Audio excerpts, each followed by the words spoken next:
ఈ రోజు రాష్ట్ర సమితిలో పిలుపులో భాగంగా నగరి మున్సిపల్ కార్యాలయం దగ్గర ఏఐటియుసి అనుబంధ సంఘమైన మున్సిపల్ వర్కర్స్ యూనియన్ కార్యదర్శి మురళీ నాగరాజు అధ్యక్షతన ధర్నా కార్యక్రమం నిర్వహించడం జరిగింది. ఈ కార్యక్రమంలో ముఖ్య అతిథులుగా పాల్గొన్న ఏఐటియుసి జిల్లా ప్రధాన కార్యదర్శి కోదండయ్య, సిపిఐ పార్టీ పట్టణ కార్యదర్శి వేలన్ మాట్లాడుతూ రాష్ట్ర వ్యాప్తంగా పనిచేస్తున్నటువంటి మున్సిపల్ కార్మికుల సమస్యలను పరిష్కరించాలని, కనీస వేతనాలు అమలు చేయాలని డిమాండ్ చేశారు.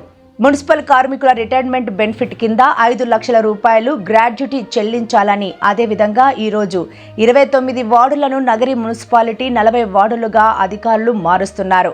మరి వార్డులు మారుస్తున్న అధికారులు పెరుగుతున్న వార్డులకు అనుగుణంగా, జనాభా పెరుగుదలకు అనుగుణంగా, నగర విస్తరణకు అనుగుణంగా కార్మిక సంఖ్యను పెంచాలని ఆలోచన ప్రభుత్వాన్ని కానీ మున్సిపల్ అధికారులు కానీ లేదా అని ఏఐటియుసిగా డిమాండ్ చేస్తున్నాం. వెంటనే కార్మిక సంఖ్యను పెంచి కార్మికులకు పని భారం తగ్గించాలని డిమాండ్ చేశారు. ప్రస్తుతం ఇస్తున్న సంక్షేమ పథకాలు అన్ని కార్మికులకు వర్తింపజేయాలి. ఈ కార్యక్రమంలో సిపిఐ పార్టీ పట్టణ కార్యదర్శి వేలన్, మున్సిపల్ వర్కర్స్ యూనియన్ అధ్యక్ష కార్యదర్శులు నాగరాజు, మురళి, నాయకులు సతీష్, చిన్నురాజు, రాము, అర్జున, రాజేంద్ర, శంకర, ఎల్లమ్మ, పార్వతి, వెంకటమ్మ, కుట్టి, విమల పాల్గొన్న కార్మికులు. రాష్ట్ర వ్యాప్తంగా ఉన్నటువంటి అన్ని మున్సిపాలిటీలు, కార్పొరేషన్ పరిధిలో మున్సిపల్ కార్మికుల సమస్యలు పరిష్కరించాలని ఏఐటిసి ఆధ్వర్యంలో పెద్ద ఎత్తున రాష్ట్ర వ్యాప్తంగా కూడా ఈ నిరసన కార్యక్రమాలు తెలియపరుస్తూ ఉన్నాం. ఈ యొక్క ప్రధాన డిమాండ్గా ఈరోజు ప్రభుత్వం ఇచ్చినటువంటి జీవో 244 ప్రకారం ప్రతి మున్సిపల్ కార్మికుడు కూడా ఇంటి స్థలాలు ఇవ్వాలని అనేక సార్లు డిమాండ్ పెడుతున్నా ఈ ప్రభుత్వాలు పెడచేవని పెడతా ఉన్నాయి. అదేవిధంగా ఈరోజు 29 ఉన్న వార్డులను 40 వార్డులుగా ఈరోజు వాళ్ళ యొక్క అవసరాలకి, వాళ్ళ యొక్క వార్డులు పెంచుకునేదానికి, ఈరోజు 40 వార్డులు పెంచేదానికి ప్రభుత్వానికి చేతనవుతూ ఉంది. అదే 40,000 మంది జనాభా ఉన్నప్పుడు కనీసం 70 మంది కార్మికులతో పనిచేస్తున్నాము. ఈరోజు 70,000 మంది జనాభా ఉన్నారు.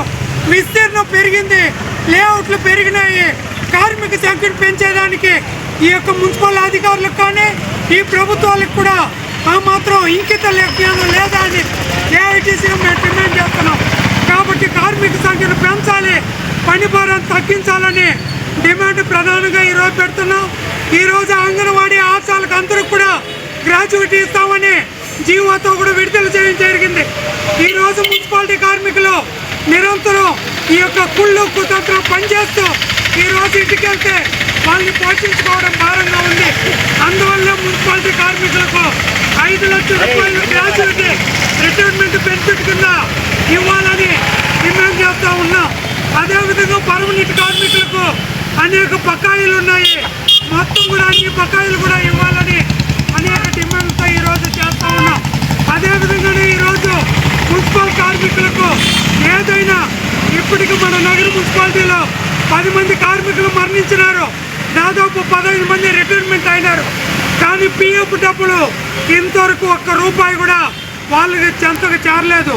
అంటే ఈ సామాన్యులకు అందుబాటులో కార్పొరేట్ వైద్యం అందిస్తున్న ఎన్ఎల్ హాస్పిటల్స్ మేనేజింగ్ డైరెక్టర్ మరియు గుండె వైద్య నిపుణులు డాక్టర్ కులారి నాగేంద్ర ప్రసాద్, డైరెక్టర్ మెదడు మరియు నరముల వైద్య నిపుణులు డాక్టర్ లావణ్య కుంకాల ఆధ్వర్యంలో సామాన్యులకు అందుబాటులో కార్డియాక్ అండ్ న్యూరాలజీ సేవలు మరియు ఎమర్జెన్సీ అండ్ క్రిటికల్ సేవలు 24 గంటలు అందిస్తున్న ఎన్ఎల్ హాస్పిటల్స్, పివిఆర్ కళ్యాణ మండపం ఎదురుగా మాగుంట లేఅవుట్, నెల్లూరు. సంప్రదించవలసిన నెంబర్లు 9966801108, 0961232888.